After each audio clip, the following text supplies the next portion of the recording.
আমি প্রথমে বিভিন্ন রন্ধন প্রতিযোগিতায় অংশগ্রহণ করতাম, প্রতিযোগিতায়।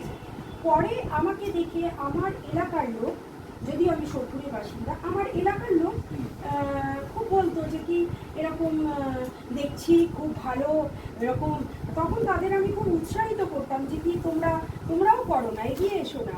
হ্যাঁ, তারা কিন্তু ভরসা পেত না বা হতো না, তবুও তারা করবে না জেনেও আমি তাদের জোর করেই একটা ফোন নাম্বার নিয়ে একটা হোয়াটসঅ্যাপ গ্রুপ তৈরি করেছিলাম।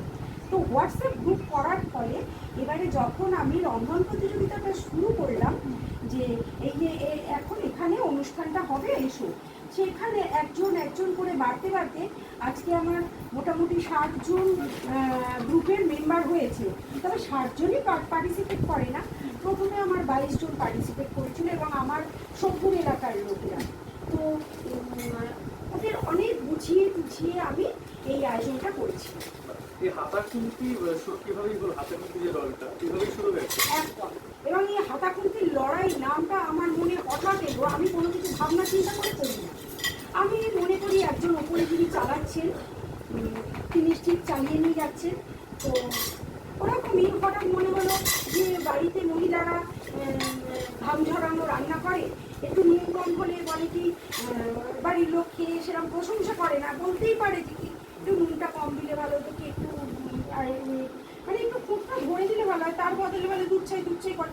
তো আমি তাদের নিয়েই আর কি এই দলটার নাম দিয়েছি হাতাখুন্তির লড়াই। কারণ সকাল থেকে উঠে মহিলারা, শুধু মহিলা কেন বলবো, এখন তো পুরুষরাও একদম, এখন যে কর্পোরেট জায়গায় যারা চাকরি করে তারা সিঙ্গেল হিসেবে তাদেরও হাতাখুন্তি ধরতে হয়। কত কেনা খাবার খাবে, কত জোম্যাটো সুইগিতে অর্ডার দিয়ে খাবে। তো সেই জন্যেই হাতাখুন্তি নিয়েই তো রান্নাঘরের কাজ, তাই আমি দলটার নাম দিয়েছি হাতাখুন্তির লড়াই। আর একটু অনুপ্রাণিত হয়েছি রবীন্দ্রনাথ ঠাকুরকে ইয়ে করে, যে কি ওনার তাসের দেশে রয়েছে নাহি কোনো অস্ত্র, খাকিরাঙা বস্ত্র, নাহি লাজ নাহি ভয়, এবং এই ওখানে তো রক্ত ঝরে না, তাসের দেশে তো শুধু খেলাই হয়। আর আমার হাতাখুন্তির লড়াইয়ে সুন্দর সুন্দর রান্না তৈরি হয়, রং বেরঙের করে সাজানো হয় এবং নানান রকম ভাবনা চিন্তা হয়। শুধুমাত্র বাঙালি রান্নার মধ্যে সীমাবদ্ধ নেই, এখন বিদেশি মশলা দিয়ে বেশি রান্না করা হচ্ছে, ঝোলটাকেও এমনভাবে করা হচ্ছে যে সেটা একটু অন্যরকম হয়ে যাচ্ছে, ঝোলটাকেও বেক করা হয়ে যাচ্ছে। তো নতুন এক্সপেরিমেন্ট করছি এবং আমি যারা ঘরেই শুধু রান্না করে তাদের এই এক্সপেরিমেন্ট করানোর জন্যই আমি দলটা তৈরি করেছি। এবং আমার দলটা 4 মাসের, আমি 4 মাসের 4টে প্রোগ্রাম শো করেছি। এই যে বারবার বলছেন আপনি হাতাখুন্তি একটা অস্ত্র, আপনি আপনার যারা মানে যারা আছেন তাদেরকে যোদ্ধা বলে পরিচয় দিচ্ছেন,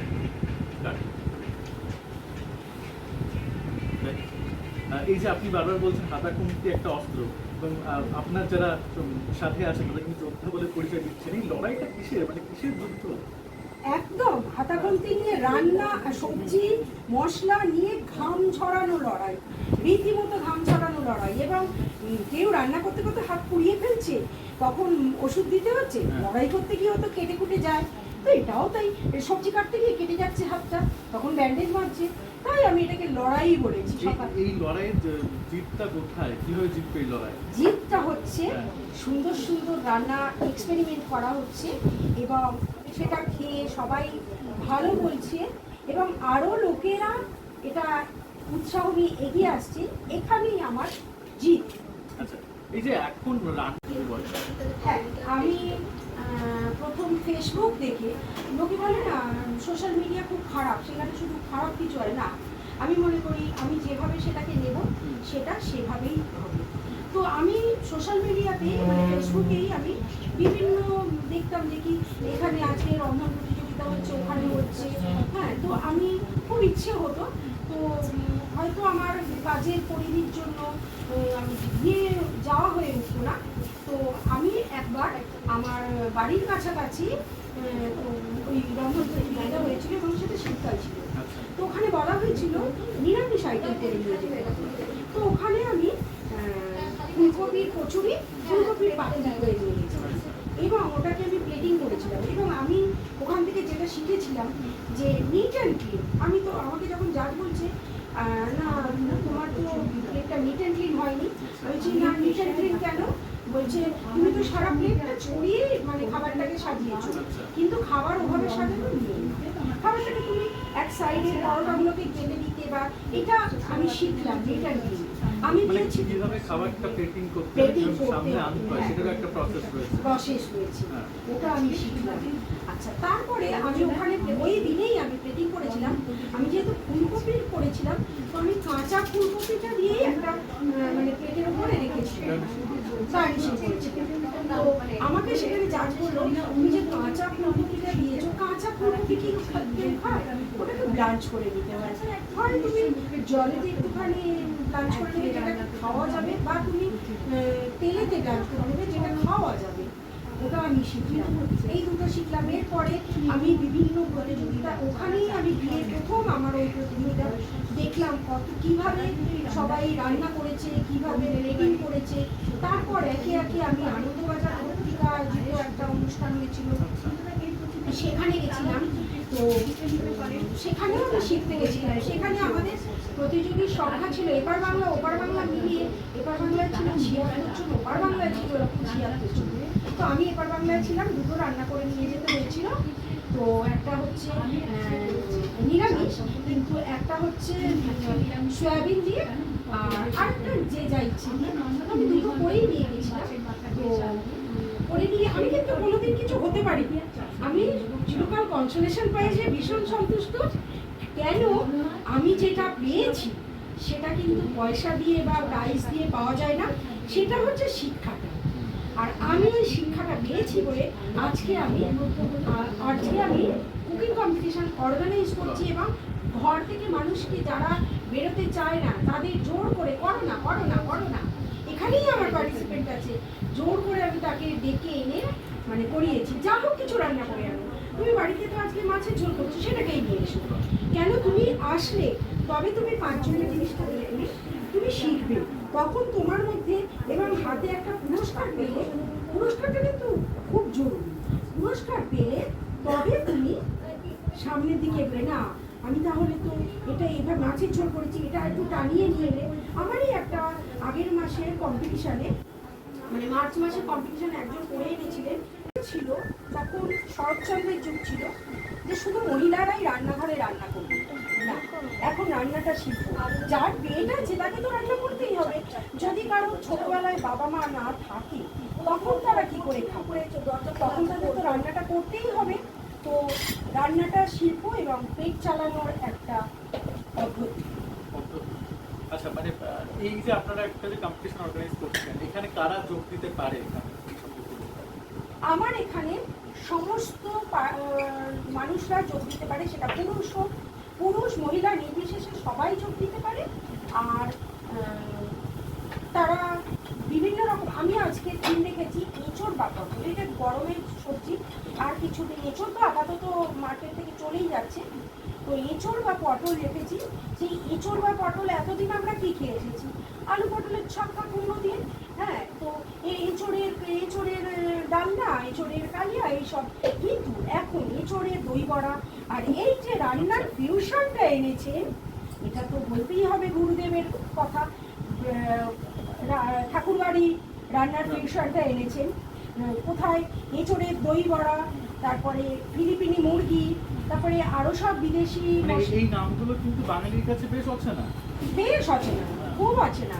কিন্তু এখন এই প্রতিযোগিতাগুলো করাতে মানে সবাই মোটামুটি উৎসাহিত হয়েছে এবং পরিচিত। আচ্ছা, এই যে নামগুলো বলছেন, ঠাকুরবাড়ির রান্নাঘর থেকে ইন্সপায়ার আপনি? আমি রান্না করতে ভালোবাসি, সবচেয়ে বড় কথা আমি খেতে ভালোবাসি, তারপর রান্না করতে ভালোবাসি। হ্যাঁ, তো রান্না করে এবার শুধু ওই একই খড়বড়ি খাড়াবড়ি ফোন করলে তো হবে না। দেখুন, মোচার ঘন্ট করা হয়, তো মোচার ঘন্টটাকে যদি আমি মোচার চপ করে ওটাকে যদি আমি ইয়ে দিয়ে কবিরাজি তৈরি করি, যেরকম ব্যাটার তৈরি করে ওটাকে একটা র্যাপ করে কবিরাজি তৈরি করি, তাহলে মোচার কবিরাজি হয়ে গেল। তাহলে মোচার ঘন্ট হলো কিন্তু কবিরাজি হয়ে গেল। তার মানে পুরোনো দিনের রান্নায় আধুনিকতার ছোঁয়া করলাম।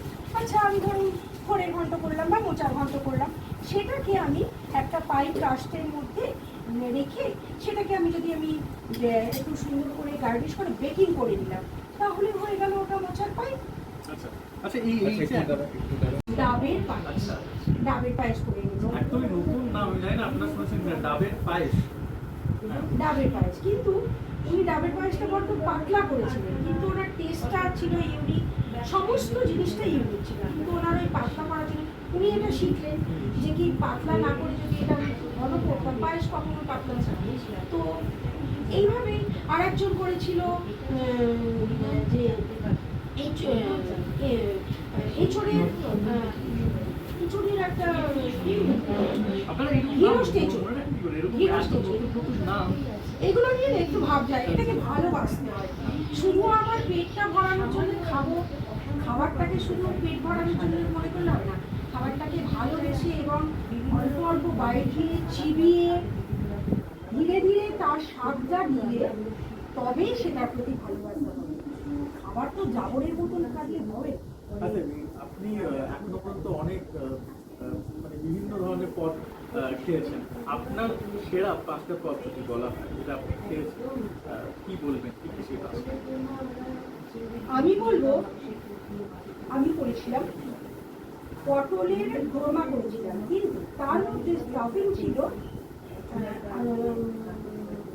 একদম ওই প্রথাগত চিংড়ি মাছ বা কিছু না, স্টাফিং ছিল গাছপাটা, মানে এঁচড়। একদম এঁচড়টাকে পুরো কষে মাংসের মতো রান্না করে সেটাকে স্টাফিং করে তৈরি করেছিলাম। এঁচড়ের কাবাব, এঁচড়ের দই বড়া তো বললামই, তো তাল মাছের পায়েস, আচ্ছা লিচুর পায়েস তো ঠাকুরবাড়ির রান্না, তো আমরা তো বই পড়ে দেখে শিখেছি।